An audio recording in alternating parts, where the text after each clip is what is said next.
Puji Tuhan, hari ini saya mau mengajak kita untuk merenungkan firman Tuhan dengan tema niat. Dalam hati timbul berbagai rencana. Dalam hati timbul bisa hal-hal yang baik, tetapi dalam hati pun bisa timbul hal-hal yang jahat. Makanya ayat Alkitab bilang bahwa betapa liciknya hati. Seringkali kita bisa berbuat senyum atau senyum kepada orang lain, tapi sebenarnya di dalam hati kita sudah ada kebencian, sudah ada niat-niat yang tidak baik terhadap seseorang yang kita lemparkan senyum atau kita lemparkan perkataan-perkataan pujian kepada seseorang. Karena itu saya mengajak kita untuk membaca firman Tuhan dari Kejadian 37 ayat yang ke-18. Dari jauh ia telah kelihatan kepada mereka, tetapi sebelum ia dekat pada mereka, mereka telah bermufakat mencari daya upaya untuk membunuhnya. Ini adalah peristiwa yang terjadi atas Yusuf.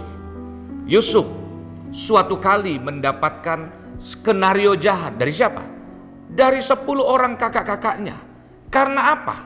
Karena dia mendapatkan visi dari Tuhan berupa mimpi. Yang kasih mimpi Tuhan, yang kasih penglihatan Tuhan. Tetapi yang kebakaran jenggot istilahnya zaman sekarang, saudara-saudaranya. Sama juga Yusuf mendapatkan baju yang indah. Yang kasih baju bapaknya.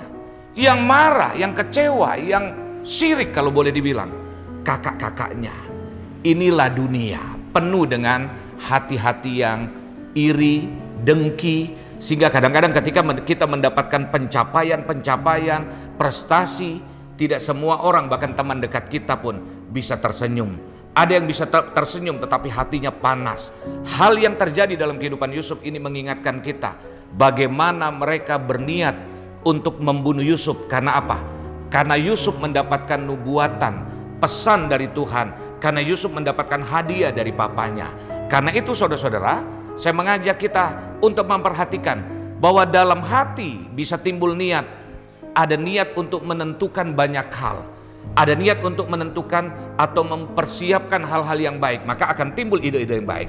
Bagaimana ya, misalnya saya mau buat usaha untuk bagaimana zaman sekarang begitu banyak youtuber, bagaimana iklan-iklan yang hebat dan orang berhasil. Sehingga akhirnya kita berpikir bagaimana untuk mencapai ketujuan itu. Itu dimulai dari niat, timbul ide, timbul pikiran-pikiran kreatif.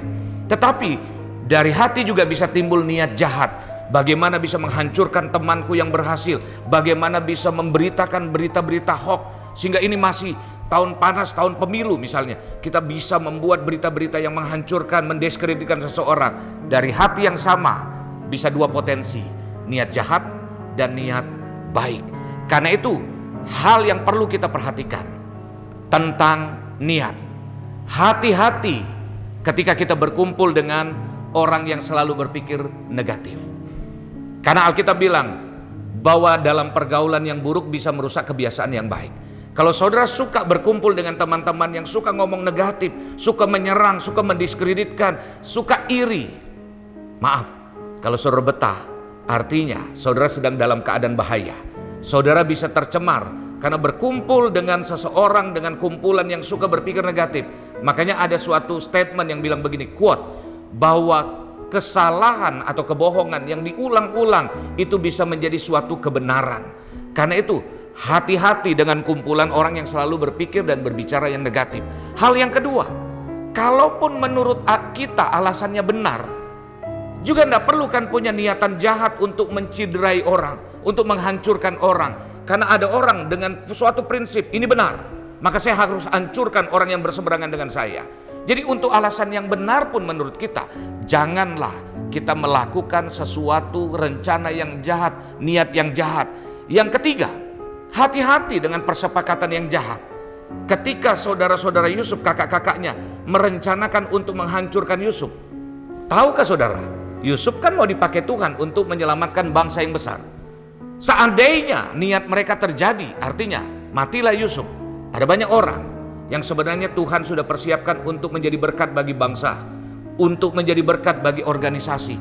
Tapi kita buat pelintir-pelintir berita hoax, akhirnya orang tersebut tidak bisa move on. Dan akhirnya banyak orang akhirnya tidak menjadi maksimal karena berita buruk yang kita sampaikan dengan niat buruk dan dilakukan. Karena itu perhatikan hati kita biarlah keluar niat yang baik, bukan niat yang buruk.